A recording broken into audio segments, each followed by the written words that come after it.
It's Richard Herring's Objective, and please welcome Richard Herring. Thank you. Lovely to be back. Hello, I am Richard Herring, and welcome to the last in the second series of Objective. A month ago, if you'd seen a gollywog in a wheelchair reading page 3 of The Sun, you'd have assumed you'd stumbled across the latest work by Jake and Dinos Chapman. But now, thanks to me, there's nothing contentious about any of those items anymore, and so the work would be worthless. Ultimately, my aim with this show is to create a world where no object is controversial, so that all of this country's modern artists are forced to stop showing off and have to get back and do some proper drawings. That is the reactionary, right-wing, hidden agenda behind this seemingly wishy-washy, political correctness gone mad series. PC is used as a pejorative term, but I'm proud to be PC, because all PC is about respecting other people. And you know, you can't spell respect without PC, can you? You can only spell reset, and that is not as good.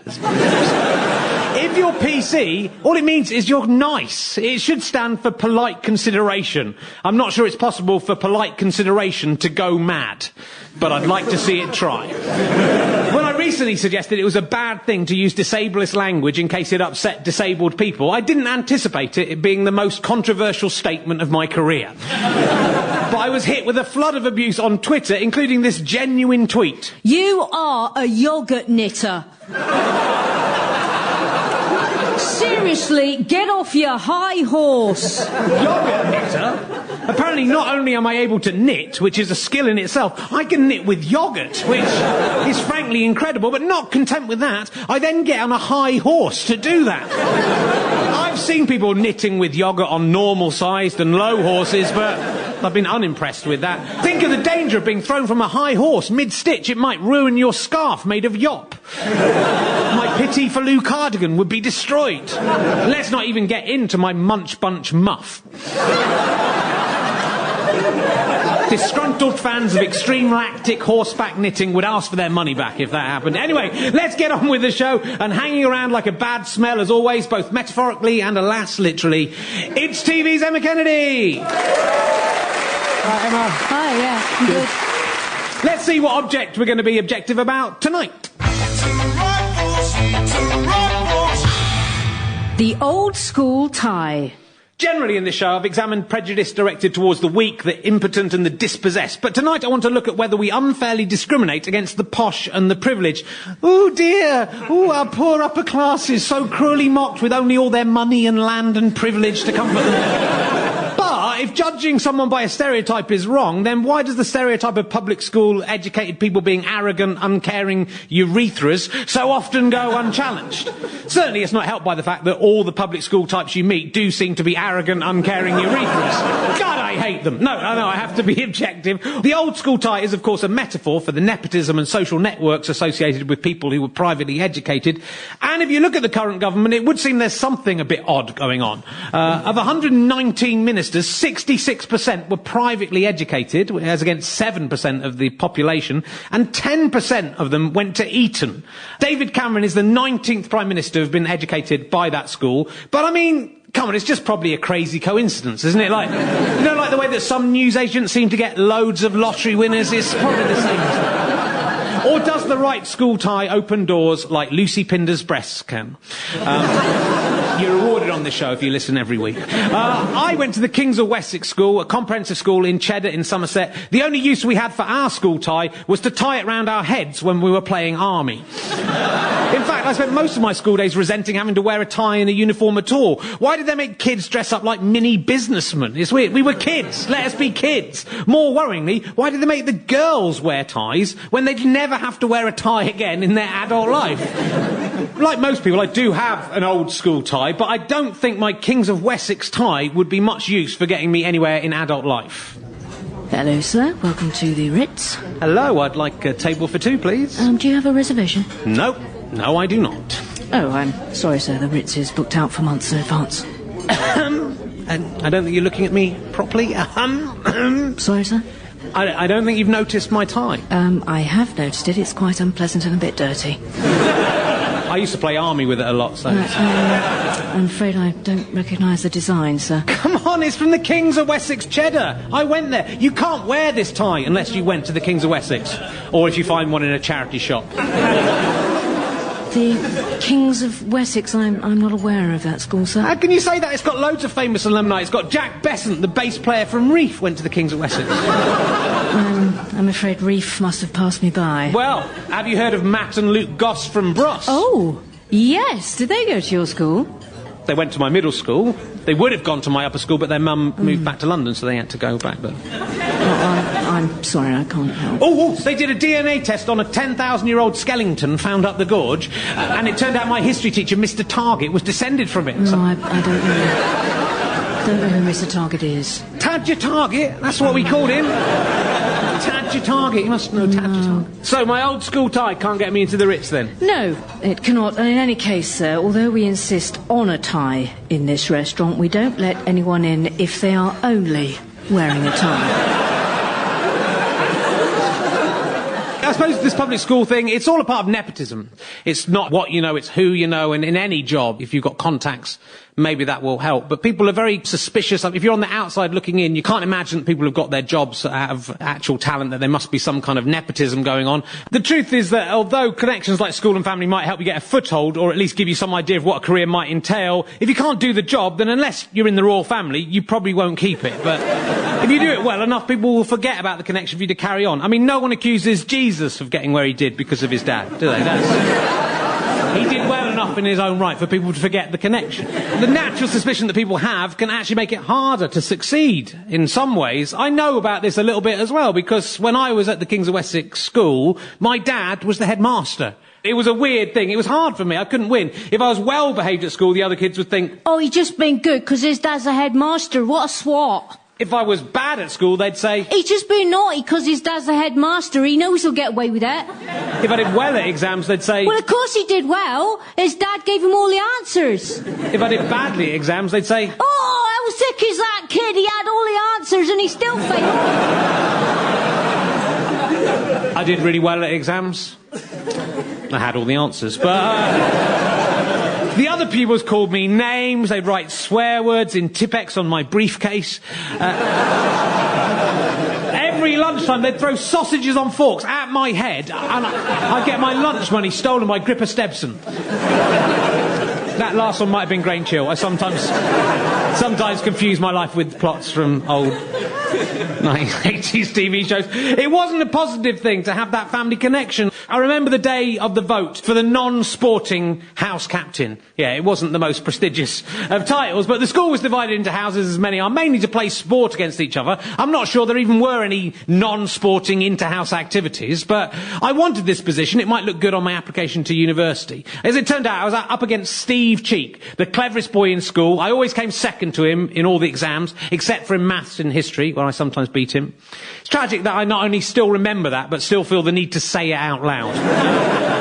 Steve was already the head boy of the school, but he was funny, much funnier than me, and rebellious, and was extremely popular. I was the headmaster's son, conformist, swotty. I was never going to win this, but I was hoping for some kind of David and Goliath twist, where my schoolmates would see the essential good within me, despite who my dad was. We were sent out of the hall so the vote could be fair, but we could still pretty much hear everything that was happening through the wall. The teacher said, right, who wants to vote for Steve Cheek? Now, I hadn't realised this before, but if 300 arms are raised simultaneously with enough vehemence, it actually makes a sound.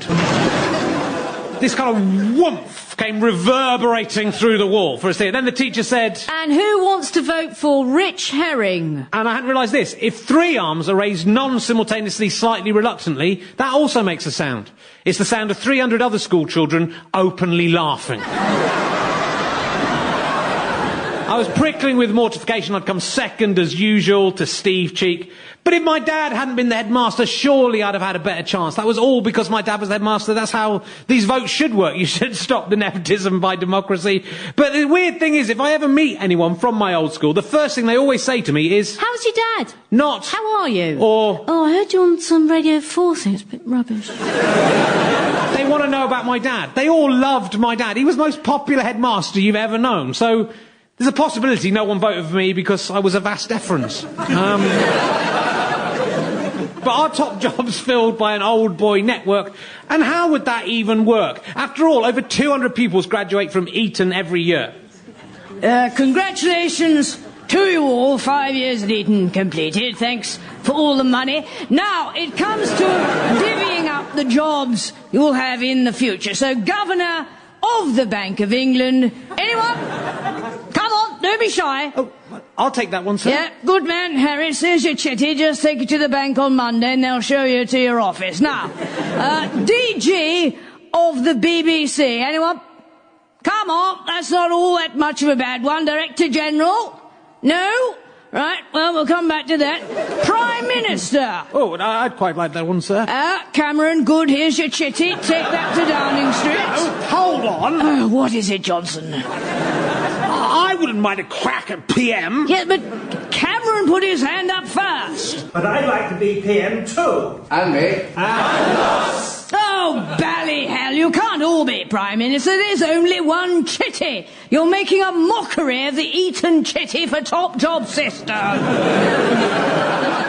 Clearly, you don't just get to be Prime Minister because you went to a posh school. It's pretty hard to become Prime Minister, whoever you are. Also, given that Prime Ministers are generally chosen by the vote of the entire population, you can't really complain if people keep voting for Etonians. Stop doing that! There's loads of you and hardly any of them. You have the power to stop this. What are you thinking? Is there really an old boy network propelling people into top jobs? I spoke to Peter York, journalist, co-author of the Sloane Ranger Handbook and Posh Man, about the influence of the old school tie. I asked what the best schools to go to were.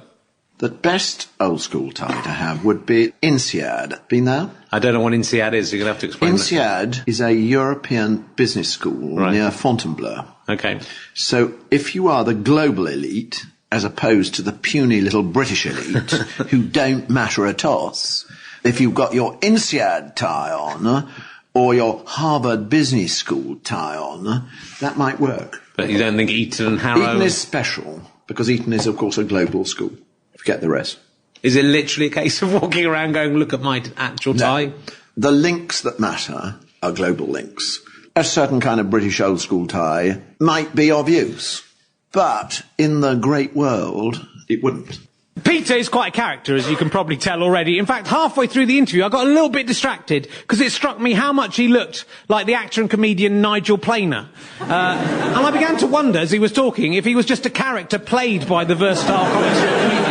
I didn't let on and carried on the interview and asked him about the success of old Etonians. We have a government at the moment with a high degree of ex-public school boys. Prime Minister is a Etonian. He's central casting, isn't he? He's very good at seeming like a Prime Minister at no particular period. It's a great gift. I would submit to you, ladies and gentlemen, that I'm, very reassuring, particularly in troubled times. There's a certain sort of residual, if not to say atavistic, reassurance in how he looks and sounds. But underlying that is the fact that he, unlike lots of other Etonians of his age and class, he's clever. It's about sounds and appearances. You see what I mean? I didn't really see what he meant. I was too busy wondering if he was Nigel Planer doing a posh person character. Peter/Nigel didn't think the old school tie was anywhere near as important in the modern world. It's all about appearances and realities. What runs the world now, and what runs this country, and what runs this town? Where is it in London that you live? I live in Shepherd's Bush. Well, you wouldn't see this in Shepherd's Bush, what I'm about to describe. But in big London, it's global money. If English isn't your first language, you're not going to be listening for the nuances of RP, are you? You're not going to say, oh, God, they put the milk in first. I can never talk to that person. Those things do not apply in global money. Why does Peter think the old school tie is less important? The outward and visible signs aren't so obvious as they used to be, so people are slightly at sea. So the old-fashioned signs of poshness are an easy thing to latch onto. Most people don't actually ever meet any really properly posh people. There aren't enough to go round. No. And it used to be a simpler world. Those people were identifiable because they were top of a small heap. Yeah. People don't know who owns the world. As the prodigal son found out to the cost of his brother, it's all about money. It does seem unjust that some people start life with privileges and others don't get. Everyone in the world should start with the same opportunities, right? You with me? Yeah? You do realise that given the poverty of 2/3 of the planet, averaging things out will mean a massive drop in the standard of living for everyone here. You still with me on that? Or more into equality within certain parameters? And is sending your child to public school less morally dubious than moving house so you're in the catchment area of one of the good comprehensives, or pretending to be religious so you can send your kids to one of the nice church-controlled schools? Suddenly I notice less people yoghurt knitting on their high horses out there. There's one on a pony over there, and he's knitting with creme fraiche now. It's just not as impressive. It's natural for parents to try to give their children the best. It's all down to parental love, which everyone says is the most beautiful, impressive love in the world. I disagree. I think parental love is the least impressive of all the loves, because you have to love your own kids. That's nature. That's the default setting. If you hate your kids, that's interesting. Come and have a chat with me. But otherwise, shut up. You get those dads who go, I love my kids. I bloody love my kids. And I'm like, I sort of assumed you did, mate. That's the fact you're so vehement about it makes me suspect you don't actually like them at all. You slightly resent them. Loving your own kids is easy. It's instinct. Loving other people's kids, that's difficult. Because kids are dicks, but you never hear guys going, I love other people's kids. I bloody love other people's kids.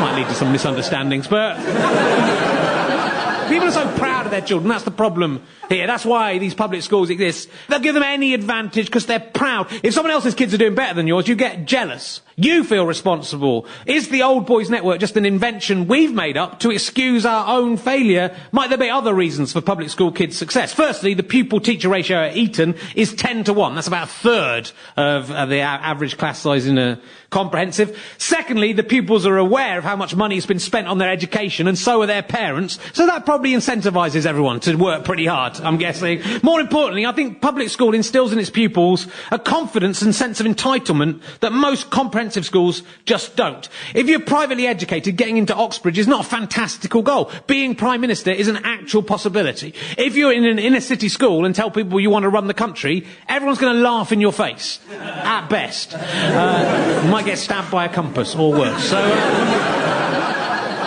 both me and Emma, we met actually when we were at Oxford University, both of us coming from comprehensive schools, got good A-level results, didn't we? Yeah, we did all right. Got to go to Oxford University. But, you know, it was kind of weird coming from the countryside and then suddenly meeting lots of these public school types, and they were intimidating. Do you have any memories of... I did, yeah. Within 24 hours of me arriving at Oxford, we had to go to this drinks things for freshers, and this slightly braying boy came over to me and just went, oh, what school did you go to?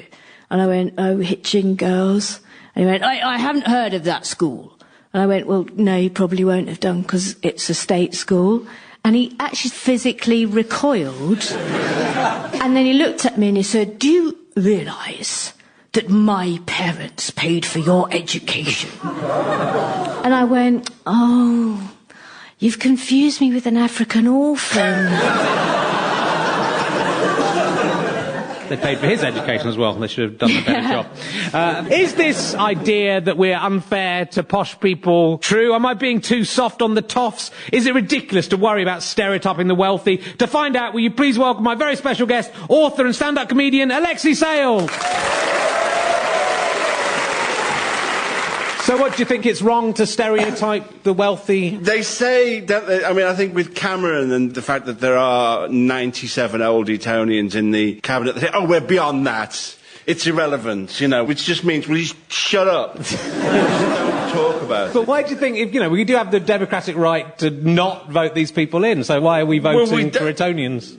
You know, what Chomsky calls, you know, parliamentary dictatorship is I've forgotten what it's called now, the management of what the hell is it? Any Chomsky experts in the... manufacture of consent. Exactly. It's like having Wikipedia just here in front. It's like a human Wikipedia. In fact, would you like to come up? Because you're probably a lot funnier than me. as well as remembering what Chomsky calls it. The manufacture of consent, he theorises that in an advanced capitalist society, you can't run it using force or intimidation. So what you have to do is get people to believe falsely that they have a stake in the society, that by voting it makes a difference. And so you could see the very proof, the fact that they vote for a toff like Cameron, somebody who couldn't be more obviously an oppressor unless he was wearing one of those shiny top hats with a dollar sign on it, really. That they still feel that somehow that they're expressing some kind of democratic franchise by voting for this pantomime toff. You're a novelist, you've been on TV, so there isn't an old boy network to get you onto TV, so it's not like an impossible thing. Isn't it just about the confidence that people think that there's no chance of that happening, so they don't bother doing it? Well, there was a brief window where they let the working classes through, wasn't there, in the 60s? But the ruling class only makes one mistake once, don't they? Like, they let Cuba happen once. And they think, I'm not doing that again. It's the same with letting me into light entertainment. It's like in pop music, isn't it? Now, like, there was a brief thing again where working class people were allowed to be pop music. Now, it's like, you know, I mean, Mumford and Sons all went to Sandhurst, didn't they? You know, I mean, they're all ex-Royal Household Cavalry officers, you know. Certainly in my era, you very quickly got a kind of retrenchment. If you look at the three biggest independent production companies that in the 80s sprung up after that kind of liberalisation of the markets, they're all run by people from Oxford or Cambridge, aren't they? And occasionally they would employ oiks like me, but still a lot of the TV programmes, I should have done some research and prepared for this, didn't I? That's the other thing, terrible arrogance. That was the other thing that was my downfall. Yeah, I'm actually ascribing it to class prejudice, where really it was just laziness and arrogance that meant I fell out of favour. There was that fella, and he went to public school, and that other fella, he went to public school as well, so it's a giant conspiracy. But it kind of is, because you do, if you kind of buy into it, if you talk about there being an old boys network, you're almost automatically excluding yourself. You're kind of saying... Name me something on radio, a comedy programme on Radio 4. Everybody in it will have been to Oxford or Cambridge, won't they? You know, I mean... This one, yes. Yeah. Surely you want to get a point where we have a meritocracy. Obviously everyone can't go to Oxford and Cambridge, but we want to be in a position where the cleverest people get to go to university. Yeah. The fact that me and Emma are both comprehensive, both went to very nice comprehensive schools, is a very different thing than talking about inner city comprehensive schools. But, you know, one or two people might go to Oxford. Well, your dad was the headmaster. I mean, you're not 50 Cent, are you, really? But we want to get to... But that's the first step, isn't it? There is the opportunity to get there. Like, you see kids on TV going, well, we can't get to university, so what's the point in even trying? But that comes from this kind of idea that there is an old boy network. There doesn't even have to be an old boys network, because we just all give in and let them get on with it. I always had the sense that to go to Oxford or Cambridge was a kind of an acceptance interview for being part of the establishment. If you went to Oxford or Cambridge, you absorbed a certain set of values. And I mean, there are immensely talented people, you know, just like you and like Armando Iannucci or whoever, but there is also a collective kind of notion of Oxford Cambridgeness that you have. That you accept a certain set of values. And a lot of those values are fine values because they're about respect for literature and, you know, kind of a certain liberal philosophical notion. But nevertheless, they are essentially at their core establishment values. I think if you look at somebody like Armando, who satirises, you know, in something like The Thick of It, satirises the establishment, but nevertheless there's an insider quality to his satire that comes from the fact that even though he's a working class lad from Glasgow, he went to Oxford. Does that make sense? It does, it does. And there's an element of reverse snobbery and envy as well from some people, I think. There is an element of going, oh, that's not fair, let's look for a reason why this person's doing well. But surely, if universities are a meritocracy, it's not surprising, is it, that then people who've managed to get through this process, even public school people, it's harder to get into Oxford and Cambridge than any other universities. So they're going to be that kind of people who are get-goers and can achieve stuff. Do you believe yourself?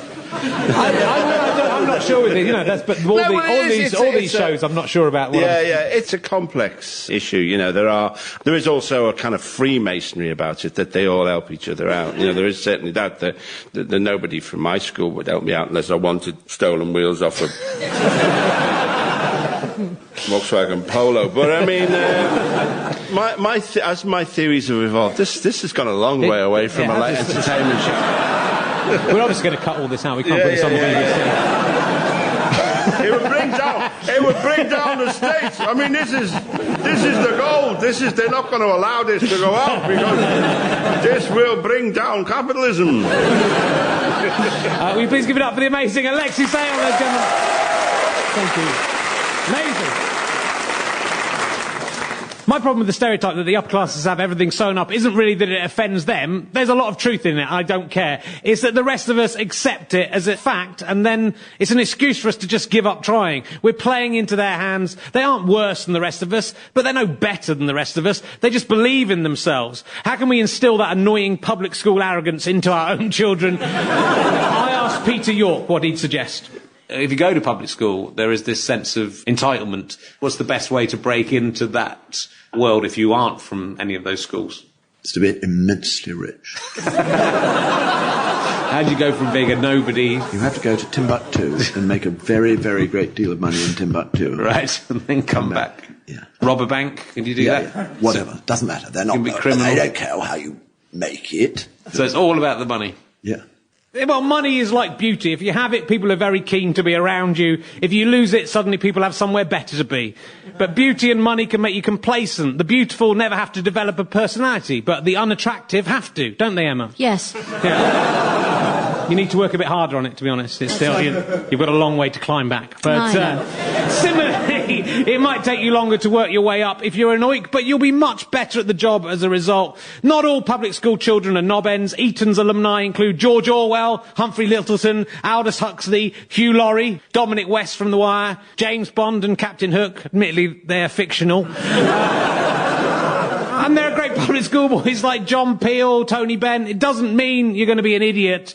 It doesn't necessarily mean you're going to be great. But one school tie isn't more important than another. Education is important, which is why rich people are prepared to pay for it. But we need to extend those opportunities to as many people as we can in the whole world. I'm proud of the school I went to. I'm very grateful to the teachers who worked to give me the opportunities I've had in my life. You don't have to go to public school to succeed. You don't have to know the right people, but you have to work for it. Look at me. I didn't go to public school, and after only 22 years in this business, I've worked my way up to my own 4-part series on Radio 4. You could be like me. You work hard enough. And that's the end of the series, so I've just got time to get up onto my horse here. Oh, it is a long way up, isn't it? And just going to start knitting. I'm knitting some gloves out of ski. They're ski gloves. It's... Thanks for listening. Hope we'll see you again. Thank you very much to Alexei Sayle, and good night. You